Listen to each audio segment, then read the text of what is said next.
Yeah.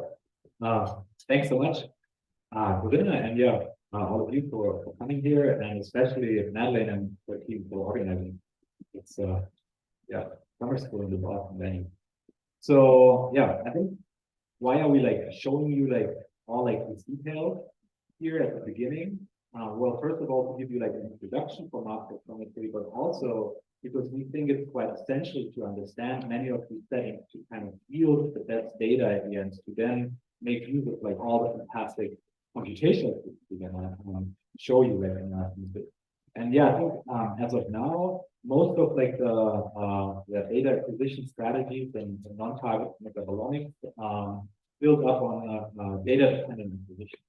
And just to get an idea, who of you has used data-dependent acquisition so far?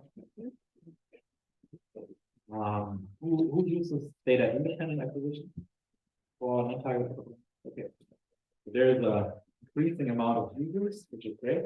But just like go back to the basics of PDA.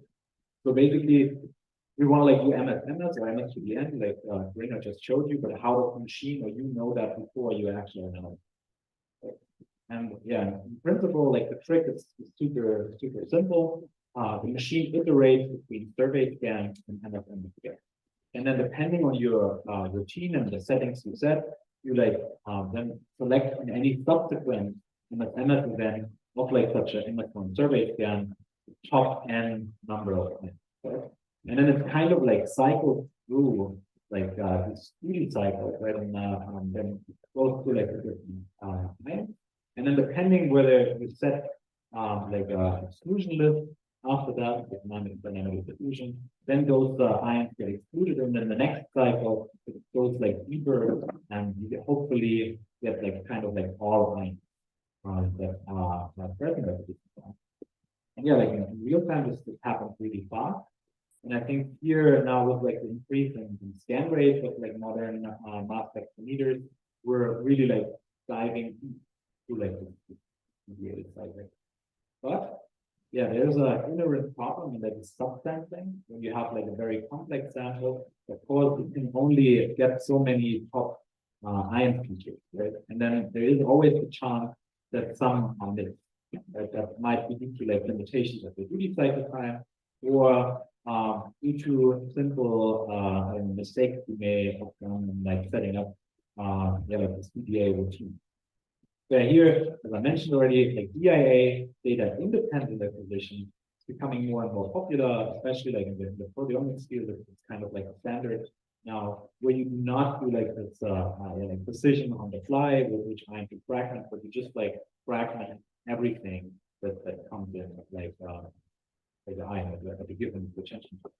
And it works that you basically switch with like quadruple for like particular windows. So depending on the DIA method you're using, they're either like large or now they're like getting really small, but like the scan rate of like like latest generation of mass spec is like tremendously increased. All right, and now here it is just like I think a very great example of how you can like have two type of like different method setups for your DDA routine. So in one here, you did not use dynamic exclusion, method A on your left, and then you did use dynamic exclusion on the left side, and you did not use dynamic exclusion on the right, and then like the machine basically fragments like the same thing over and over again. In this case, you see like very like diagnostic. You see like this line, right? It was perhaps like a certain contaminant, but like always like comes up with same amount, and then the machine would basically spend like scan time over and over again to acquire MSM spectra of these. And then congratulations. So we now over and over discover again like the same plasticizer, but we're actually wasting scans for the perhaps interesting stuff. Metabolism here it's really critical to set up like your methods like well in order to get like the maximum out of your data. And to exemplify this, I just want to show a little example from an interlab study on the organic matter we were performing, where we kind of like manually inspected like the data structure of like different data sets that were submitted. And here we kind of have three TLCs you can see on the top from QTalk, Q Orbitrap, and then a tribe with Orbitrap Lumens. And from a price tag and like performance level, I would say they're kind of like in order. So perhaps like QTalk is like the lowest performing instrument, and then like Q exactly Q is like the average one, and then like Lumos here is more like the high end. And here on this map on the bottom, you can see already how you get like, so this was exactly the same sample and injected in 3 different instruments. How you can like get like more intensity on MS1 level, right? So here like the heat maps basically indicate mass versus retention time, and like more red color indicates like high intensity. So we cover like similar like ranges of like like molecular space. And now if I overlay like the standards that we identified 5 out of 8 standards with Maxis, with like the Lumens, and 7 out of 8 with the reflector. But then what's, in my opinion, like more interesting is when we indicate the NTMSS events that you're figuring. And I think this is the perfect example of like how like not using proper settings like screws up your analysis. Because you can see, okay, with like the Maxis here, we cover like a broad range of like molecular space, and like the flu and NTMSS events that are like kind of like all over this map. Then with like Q Blackbook, similar but like a little bit more extensive, so we have like a larger coverage. And then with our high-end instrument, you see that there's mainly like these 2 lines. Right? This is exactly what I mentioned before. So they did not use dynamic distribution. And basically what happens here is like that they get that's all over again from like the same component that would have been otherwise, excluded, and then would have had enough time to actually cover the interesting place. And then, when we then look at like library annotations, we see like quite some difference. Say like now the Maxis is like not the best performing instrument here anyway, but we see like a pretty big difference between the Q-Exactive and the Lumos, even though the Lumos has like the faster scanning Orbitrap and also like a more sensitive instrument. And then like for molecular network coverage, which is here indicated through these nodes, it's just basically the number of features that we detect. There is like almost 5 times there. Even though the instrument is like perhaps 5 to 10 years older and like significantly. Here we really want to like set you up with like knowledge that you when you acquire data, you set up your correctly, because if you have shitty data, then like even the greatest tools that we use won't help too much. And in that context, we formed like a little study, mainly here Paolo Upser and a couple of other people, where we systematically optimize these settings for a few examples. And I just want to briefly mention our opinion, like most critical ones. So if you have like happen to have an Orbitrap, they might be useful for you, but also if you have other instruments, I think some of those settings are like comparable. So first of all, I think like the AGC target. So this is basically like the simulation time that Pravina already mentioned. That is like directly coupled to like the scan, right? And where we saw quite like an influence similar to like mass resolving power. So like the higher your mass resolving power is, the simply like slower your machine scan, and just like the less like data like features you will get. And if we have here like it's very simple like visualization in the form of like this 3 molecular networks that we will learn more about tomorrow in Wednesday. You can see if we have the highest resolution here on the right, we get like the kind of like lowest coverage. So now perhaps for like some molecular formula annotations, the high resolution really helps. So like separating like almost isobars itself. but as it makes like the machine slower, obviously you will detect less than if you have a lower resolution. So here, even though it's typically like an argument, you want to buy like the most fancy instruments, yeah, we have the highest resolution, but maybe it's not actually you would benefit most from. So I think these settings are like that important to consider. So yeah, resolution. Then HEC target. So here is basically like the time you accumulate the ions, as I mentioned, to reduce phase charge effect. But then yeah, like the longer or like the higher your HEC targets are, like again like the slower the machine might scan. Similar for like the number of microscans. So this is a setting typical for ion traps, particular orbit traps, but I think also for different future platforms, you can like kind of like accumulate multiple scans before they actually write one raw scan. And then obviously the higher the number of like micro scans, like for the left your scan will be. And then yeah, like how does that also influence not only like coverage from an MS2 perspective, but also from actually a data quality perspective for your chromatographic feature return. So here we basically indicated 3 fantasy metaframes, which are like required at like different like scan speeds. And as you can see nicely, here was like the green one, right? We have like a lot of data, and then they describe like the peak relatively nicely.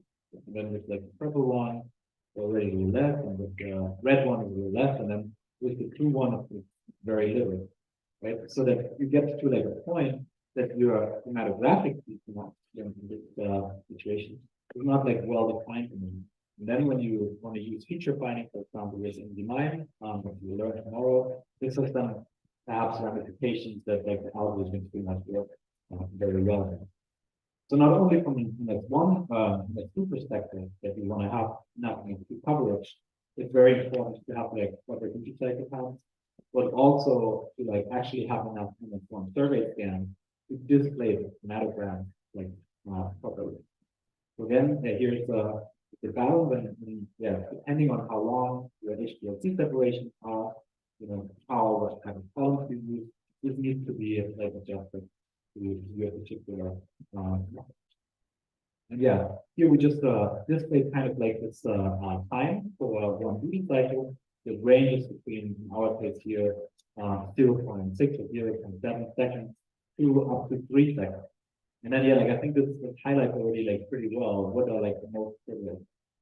So it's yeah, like resolution, like the number of microscans, and then it's the AGC target, and also the top 10 seconds. And I think at least some of them are kind of like universal. So top N is like the number of ions that are actually going to be submitted for a data dependent scan. So it's between top 3 to I don't know top 20. So this is like the number of them. Yeah, iterative. All right, and then perhaps the most important one. I was like mentioning it already a couple of times at the beginning. But yeah, please use dynamic execution. So I think pretty much every mass spec platform has like these settings in some form. And yeah, you want to like exclude the ions for like a couple of seconds at least after you apply it, and that's otherwise yeah, you get like these lines and like fragmenting and measuring over and yeah, like looking at like this heat map, it's LTMS maps. We find it like quite surprisingly often when you look at like public data that people want these yeah, really shooting with that I think there's one comment. Yeah, maybe also like I would also use static exclusion. Like just also if you run some blanks and you see that something is in your ACM, something's in your pipes, it's always also nice to exclude stuff. We always feel that we're going to lose out on something that might be the exact same signal, right? But at the same time, if you don't exclude something, you're just going to miss out on so many things. And you can always go back to like requiring if you still have samples, right? But that's like often like you have to go back to some more experiments maybe. Right. Thanks for the comment. So for the online participants, you could not hear it well. Robin mentioned that there's also static exclusion through, for example, like an exclusion list. if you know that there is like an internal standard you're infusing, or if you know that there's like certain like background signals, you can also like from the beginning tell the instrument to not track material. This can come in very handy. I think it's not going to hurt you, but you have to choose definitely dynamic exclusion. All right. Okay, so yeah, it was just like again like the example that I showed you before. That's just the difference dynamic exclusion on and off and things like differences. Okay, and then yeah, last but not least, the isolation width might be also quite important. As you know, like you can like set the quadruple, and I think there's particular differences of like the capability with different vendors, and sometimes this like simple quadruple at the beginning is forgotten because they may have quite some differences in the actual performance. And then obviously this goes very much like together with like then your MSMS quality landscape. And yeah, like what that's defined is basically like just like the MZ window where you isolate the fragment. And then obviously, like if you make this bigger, first of all, you then get like isotope patterns that fall in. But also, if you have a very complex sample, then the chances that like some other ions fall into that same windows are like here, thanks to Robin, he actually programmed a precursor purity scanner in the latest version of Day1, where we could test this like systematically, and then yeah, not surprisingly, we see that the overall purity of our MSMS spectra in this complex sample was like go down once we widen the isolation. So now still like all in balance with like the sensitivity, right? So the more narrow you make like this window, then like the less ion transmission you have. And I think like what I like about the two exact is that their protocol is actually pretty good. There you get like pretty good transmission even at like the narrow windows, but I know that some other future platforms, for example, you need to make like these windows wider because they're not like super like efficient and make the narrow and lose a lot of things. Right here again, it is important to like set this properly for your first of all samples, but then also accordingly to get into it. And then one thing that I just want to mention, which is kind of like often forgotten, is that is just like the mass spectrometry. Right? There is a complete different story at the front end, the HPLC system, which I think many of us only consider a sample injection system, but having proper chromatography, of course, is utterly most important. Right? And then we're going to show you this like this nice chromatogram where you have like sharp peaks, you like squeeze like this ion in like this like smaller packages. Well, like this tremendously increases your thickness noise ratio. But here, making sure to have like good HPLC, perhaps new HPLC if you have like a proper pumps, that makes things quite different. Yeah, here it's showed like some like very preliminary results where we were playing around with like 2D and LC separation, and that just like gives you like such higher like quality on the left here, and then according to this, and also like a tremendous increase in library annotation. So yeah, like we tend to like think about the fancy $1 million mass specs at the end, but actually like the HPLC at the front end might play a quite important role. Yeah. Not going to go too much into detail here, just and then yeah, again, so most of the settings that I just highlighted were from a recent study we did ourselves with like a few examples. But I just want to point out the other papers that came out recently that actually all focus on different instrument platforms. So I don't know if you're working with a PFOP, it might be worth to check those out. But then there was very recently also one coming out on a new Explorers. I think also more in the biomedical background, there's like examples they look for. So yeah, you may find those useful. Okay. And then I think that's pretty much what we wanted to show you in this introduction session. Again, many thanks to all of you for coming here to participate, and yeah, especially many thanks to the staff of Serum Institute team for organizing this and yeah, of course I'd be happy to answer your questions.